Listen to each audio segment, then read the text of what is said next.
et ça sera ma conclusion. On peut être constructif de différentes manières. Et en ce qui me concerne, comme j'interviens maintenant dans le monde du design et du design numérique, dans une perspective d'innovation sociale, c'est-à-dire d'innovation pour l'école, pour la santé, pour la culture, pour plein de choses comme ça. Ben là, je vous ai mis quelques exemples de projets récents d'innovation numérique, y compris à l'école pour certains, on va voir, qui tentent de faire avec cette matière numérique d'autres choses et des choses justement positives, refabriquer de la présence, refabriquer des expériences intéressantes. Alors, un mot théorique quand même avant, c'est que, quel lien? Eh bien, le design, on va en parler, c'est une pratique créative, mais qui a, à mon avis, pour particularité, de mettre au travail la question même de l'ontophanie. Parce que finalement, dans le design produit des néophanies, j'ai envie de dire, des nouvelles manières d'apparaître, des manières inédites d'apparaître. Il fait être autrement certaines choses, et du coup, il fait faire autrement certaines choses. Voyons des exemples. Ça, c'est un célèbre fauteuil de 1969, ce n'est peut-être pas un hasard, de Gaetano Pesce, peut-être vous le connaissez. Alors, on ne le voit pas au premier coup d'œil, mais c'est un fauteuil qui a été dessiné comme un corps de femme écartant les jambes, entre lesquelles je m'assois pour déposer ma tête entre ses seins. Et donc, c'est un fauteuil qui a été conçu comme... alors après, chacun peut y voir ce qu'il veut, une expérience érotique, un câlin, une expérience de tendresse. Mais faire être autrement, ça c'est un bon exemple, je trouve, parce que le travail du designer ici fait être autrement l'acte de s'asseoir, et il lui donne une réalité autre que le simple fait de poser des fesses sur une surface plane. C'est assez intéressant. Alors le repose-pied, on le voit peut-être pas bien, mais il y a une petite ligne, une petite cordelette qui relie le repose-pied. C'est pour rappeler que les femmes sont sous domination masculine, d'après Gaetano Pesce. Alors voilà un bon exemple. Ça, j'en ai déjà parlé. À ceux qui se demandent ce qu'il faut faire de la révolution numérique, je crois qu'on peut répondre d'un mot, qu'il faut en faire le design. Et on peut faire beaucoup de choses. Par exemple, repenser l'expérience de la culture au musée. Je vous montre une petite vidéo rapide. C'est dans un musée parisien où il a été tenté une expérience numérique au fond assez simple, mais spectaculaire. Je ne sais pas si vous voyez bien. On voit des gens qui dansent, qui bougent leur corps dans un musée. Et on voit un personnage sur un tableau célèbre qui suit les mêmes mouvements. Il y a une Kinect qui capte les mouvements du spectateur, enfin pas du spectateur, de l'acteur, hein, du public. Et puis il y a un système de vidéoprojection qui reproduit les mouvements des personnes. Voilà, alors on voit ici le mapping électronique du personnage. Et donc on peut faire un bras d'honneur à la Joconde, enfin on peut faire tout ce qu'on veut, on peut faire bouger des... Voilà, on peut s'amuser, c'est ce que je veux dire. On peut jouer avec les œuvres d'une manière inédite. Et quel intérêt ça peut avoir? Il y en a qui peuvent détester ou au contraire adorer. Pour des musées, ça peut être intéressant pour proposer des formes plus engageantes dans la culture, pour faire venir des publics qui peut-être ne viennent pas assez ou trop peu au musée. On peut prendre un autre exemple dans le domaine de la santé, de l'hôpital par exemple. Là, je ne montrerai pas la vidéo pour ne pas être trop long parce que je vais vous en montrer une sur l'école.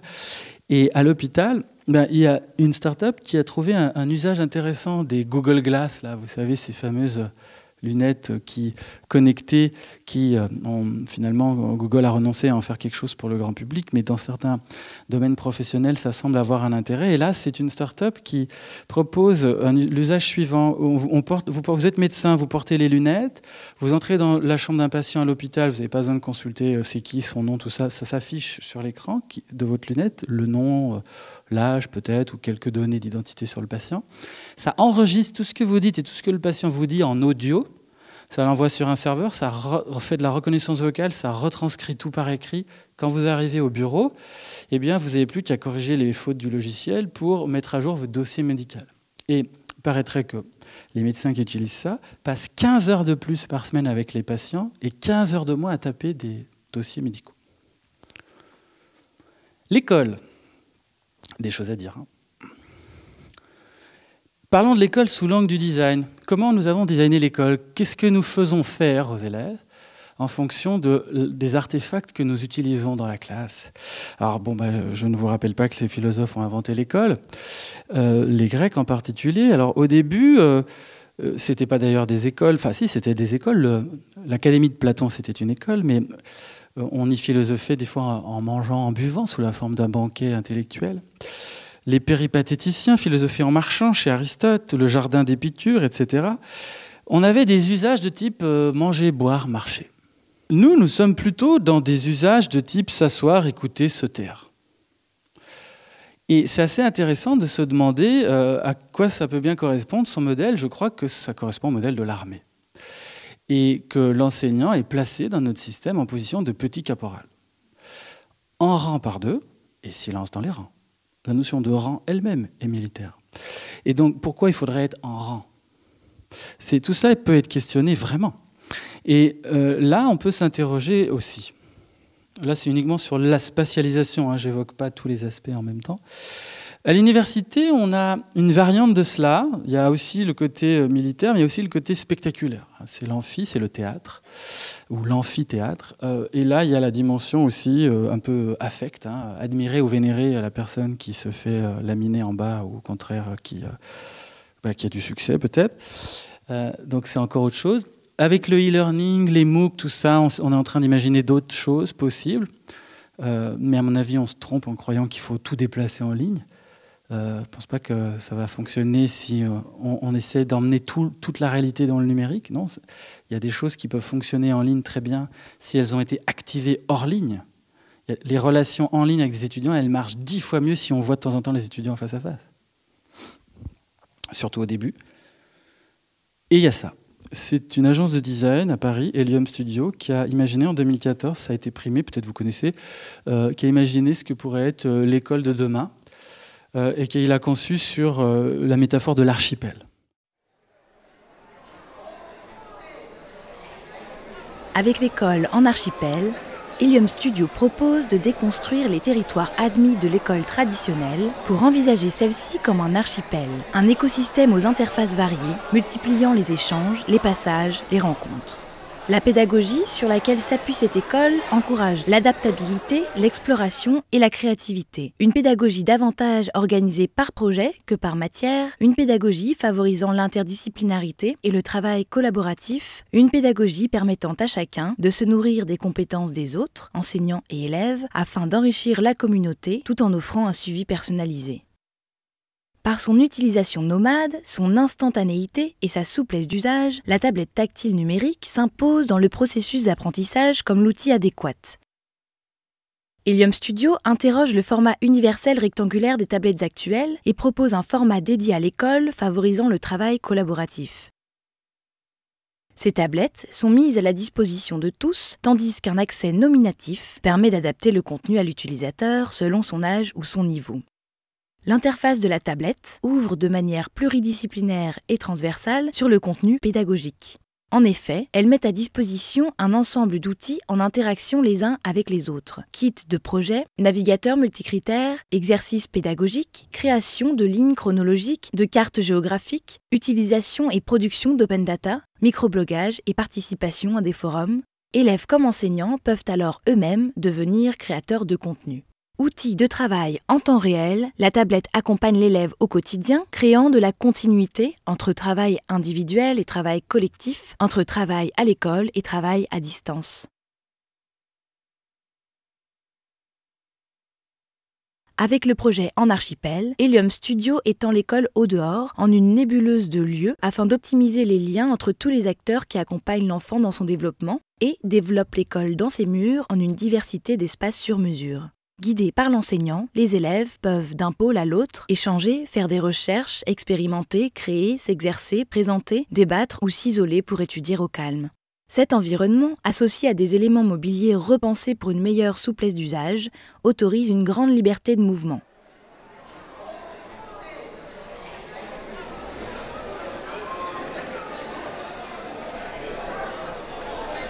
La place, avec ses marches ici et là, dessine un espace d'échange informel.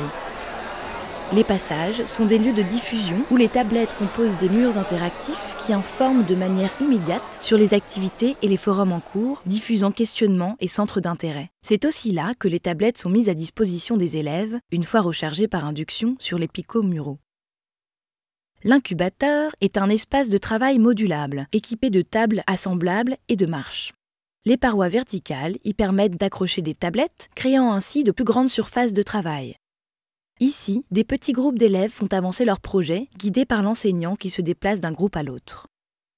Légères, les tables sont facilement déplaçables et offrent une multitude de configurations. Les tabourets culbutaux se font pivot du corps pour une posture d'assise dynamique dont l'équilibre est la clé. Toujours à disposition, prêts à être enfourchés, à être poussés du pied ou portés sous le bras, ils deviennent les compagnons des rythmes de chacun. Chut. L'ermitage est un espace en retrait, propice à l'étude et à la réflexion. Les marches et les coussins y offrent un environnement plus calme qui permet, par exemple, aux élèves de prendre du recul sur un projet, de faire des recherches plus nourries ou encore de visionner la vidéo d'un cours. Modulaires, les marches permettent de créer des ensembles à géométrie variable, étalés au sol ou superposés les unes aux autres. Les coussins, disposés sur les marches, arrondissent les angles, soutiennent le corps dans une posture de confort et sont utilisables seuls, comme assemblés en grappes de formes variées. Le plateau est un espace de diffusion et de captation de sons, d'images et de mouvements.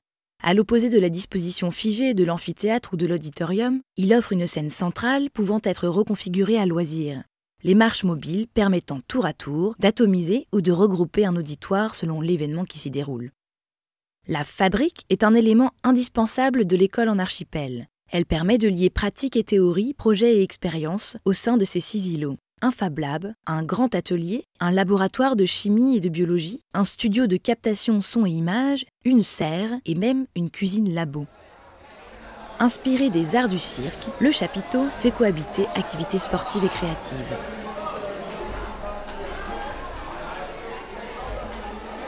À suivre. Voilà, alors ce qui est intéressant dans ce projet, qui est un projet, d'abord c'est qu'il est parfaitement réaliste et réalisable. Alors après, toute la question c'est comment rendre ça systématique dans un système éducatif. Mais on voit que c'est du design global, on touche à l'espace, on touche au mobilier, donc aux postures du corps, on touche au numérique, aux pratiques pédagogiques. C'est assez stimulant, en tout cas ça ne peut que provoquer la réflexion, je pense. Et on voit que là, on n'est pas dans le modèle militaire. Moi, ce que j'aime beaucoup, c'est le tabouret culbuto. Parce que ne te balance pas sur ta chaise, c'est un classique, hein, de quoi ? Pas de la pédagogie, de l'école. C'est un classique de l'école. Là, on prend en compte le fait que les postures corporelles ont évolué, qu'à la maison, on peut se retrouver allongé à lire ou à écrire, et que forcément, l'école devient de plus en plus inadaptée aussi dans l'accueil des corps. Dans l'accueil des corps. C'est pas rien quand même. Et ça me semble intéressant à divers niveaux. On l'a vu dans la vidéo, je n'y reviens pas. Alors c'est pas que du numérique, j'insiste, mais je le dis depuis le début, hein, c'est le numérique et le non-numérique ensemble qui peuvent créer des choses intéressantes. Là, on ne fait que réactiver dans ce projet de bonnes vieilles théories de pédagogie active aussi, de pédagogie par projet, mais l'approche de conception créative du design permet d'en faire un artefact technique, l'école comme artefact, si vous voulez, qui est repensé pour une autre expérience. Voilà. Alors, je ne vais pas trop m'étendre plus longtemps pour ne pas prendre beaucoup plus de temps. Je montrerai 2 dernières images. Dans le monde universitaire et dans le monde de la recherche, avec le numérique, on crée vraiment un nouveau rapport au savoir. Maintenant, c'est assez étonnant ce qu'on peut faire. Par exemple, ce projet, ça s'appelle Selfie City. C'est des chercheurs à New York qui ont mis au point une interface. Alors, ils ont accédé à 50 millions ou 50 millions ou 50 000, j'ai un petit doute, mais une énorme quantité de photos sur Instagram, de selfies. Ils ont créé une interface, c'est pour les chercheurs en art visuel, qui permet d'afficher des selfies dans 5 villes du monde, qui viennent de 5 villes du monde. Alors on ne voit pas bien ici le graphisme de l'interface parce qu'il est sombre, mais on peut afficher des selfies avec lunettes ou sans lunettes, avec bouche ouverte ou bouche fermée, yeux ouverts ou yeux fermés, tête qui penche à gauche, tête qui penche à droite, ou qui regarde en l'air ou qui regarde en bas, de type homme ou femme, jeune ou vieux, etc. Et c'est un outil de navigation dans une masse de données, ce que sont ces nouvelles images, qui sont aussi des objets de culture numérique, de culture populaire, que sont les selfies. Il y a aussi des choses qui se font dans le domaine de l'histoire. Ça, c'est une carte de Londres de 1633, numérisée en très bonne qualité, avec des couches de programmation qui permettent, là je ne pourrais pas faire la démo là, mais qui permettent, par exemple, on choisit de cliquez sur les églises et on voit entourées de violet toutes les églises de Londres en 1633. Donc il y a des outils numériques qui peuvent aussi avoir des retombées pédagogiques, mais qui sont déjà en eux-mêmes utiles pour des chercheurs et qui permettent d'accéder autrement à des connaissances ou d'en produire. Voilà, alors je terminerai, c'est mon dernier exemple, ça tient en une image. On peut aussi repenser l'expérience de la librairie aujourd'hui. Alors je termine d'autant plus volontiers par cet exemple que les PUF sont mon éditeur, mais au-delà de ça, c'est le seul éditeur en Europe qui a mis au point, ça a ouvert il y a dans l'année, là, vous l'avez peut-être remarqué, ou vous y êtes peut-être même allé, la nouvelle librairie des PUF dans le quartier latin. C'est une librairie sans livres. Vous entrez, vous vous retrouvez, on ne voit pas bien à droite, dans un petit salon. Il y a quelques tablettes, vous commandez un verre, parce qu'on vous sert à boire. Sur la tablette, il y a le catalogue, vous choisissez un livre. Et 7 à 8 minutes plus tard, vous pouvez d'ailleurs aller visiter en tournant autour, l'Expresso Book Machine fabrique devant vous le livre. C'est de l'impression numérique à la demande, et il tombe le livre comme un café, par une petite sortie là, et vous le voyez se fabriquer devant vous. La couverture est en couleur, elle est thermocollée, il y a un dos carré collé pour les spécialistes. C'est le même. Moi, je suis allé imprimer un de mes livres pour voir. C'est le même qui sort. Alors, l'impression à la demande pour les puristes peut aussi, on peut regarder à quelques détails. La couverture peut donner un aspect collant parce qu'elle n'est pas pelliculée comme dans l'imprimerie. Enfin, à part ce détail-là, c'est très similaire et c'est le même prix. Alors, qu'est-ce qu'ils font avec ça ? Les PUF, par exemple, ils rendent disponibles à la demande tous les livres épuisés depuis 100 ans de leur catalogue. Ce qui est intéressant pour des lecteurs ou des enseignants ou que sais-je. Puis évidemment, ils s'en servent aussi comme un espace événementiel pour leurs auteurs. Mais ce qui est notable dans cet exemple, c'est comment utiliser une technologie numérique de production du livre, le numérique pour aller vers le papier. Et aussi pour rendre possible des choses comme des livres épuisés. Voilà, je m'arrête là. Je suis à vous si vous voulez poser des questions ou débattre. Merci.